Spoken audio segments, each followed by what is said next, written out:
Hello, this is rather personal video on the whole incident with Kristensen today. A little background. I'm working as a volunteering fireman in Zurich, and I'm a fireman I think for almost 12 years now. I'm a volunteering paramedic. I started my training I think 11 years ago. I work as a paramedic, or let's say a paramedical advisor in many companies before, and right now also in the company and my restaurants. And what we see when we have occasions where we are being called to an incident, or if I'm in a scenario where I have to help while I'm not working or not volunteering, it is this kind of two things happening. Either a lot of people looking and no one is moving, and then it's the task of the trained person to advise other people what to do. Hey, you call 112 or whatever is going to be the number in your country, and 9/11, well, and tell them there's one person unconscious at this and that street, etc., etc. The people will guide you, but depending on your country, there are some general guidelines on which questions to answer by yourself. Else, take a deep breath, listen to the person taking the call. They will help you through. There's a second part of people looking, and you ask them to do something and they're still looking. There's two kinds of looking. There's this kind of looking in awe, being in shock, and I do understand that. I think on my first incident, I was on a wedding party. I just finished my training the day before, or the day before.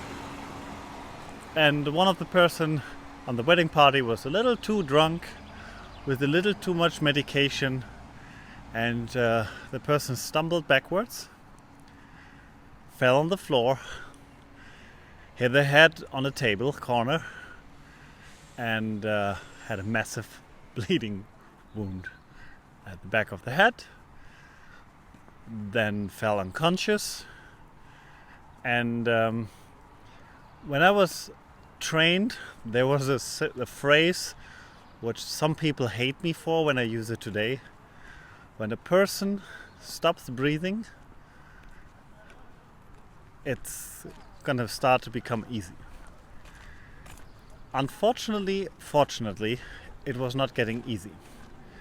So the person was still breathing, everything is fine, but the issue were the people around, who being mad or being upset, mad at the person. Well, I mean, there was so many things happening. The husband went crazy. I mean, bring it on. The second time of one of the biggest things was when an old lady fell down the stairs on a train station. She hit her head, lost her hearing aids, her glasses. I'm in Switzerland. My Swiss German understanding at that time was like basic. And her understanding of my German without using a hearing aid was low. So we found a way when she came back to consciousness to interact, and then her concussion kicked in and she felt really, really bad and started vomiting, etc. But turned out, when I later had a call with her a few days later, she got out of all this pretty well, being 80-something years old. Respect. She just couldn't remember anything of what happened. She's just been told what happened by the paramedics who took over the case. And on this day, everyone was helpful. One of the train drivers was helping getting me a medical package. 2 more paramedics were on the scene. A police woman in civil was there helping. And everyone who passed by asked if he could help some way. That was almost unreal.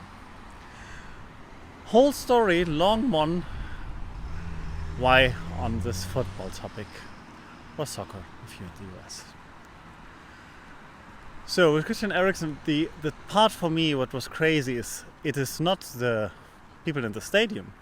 They reacted awesome. The reaction when the team came back, the shouting, everything is nice. But why is the media like zooming into the deepest when already people try to hide a person on the floor? I don't get it.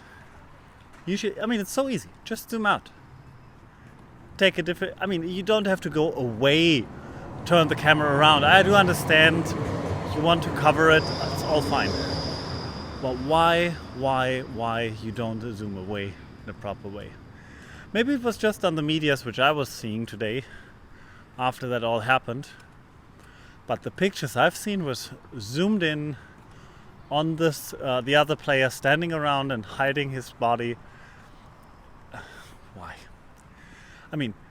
We in Germany we cover QR codes now as a test on ambulance cars. So when you put your phone on it, it will trigger most of the smartphones to open a web page and to tell you like, hey, if you are watching, that's not good. Mind your business and get moving.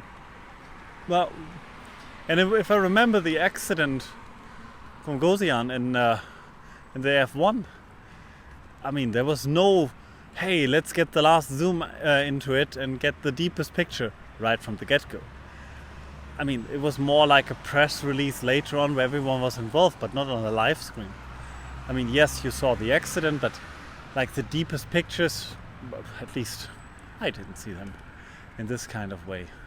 So probably the UEFA has to learn something from the F1 guys on how to handle the media here, because as far as I know, this control is still with the soccer union on this one. That's my take.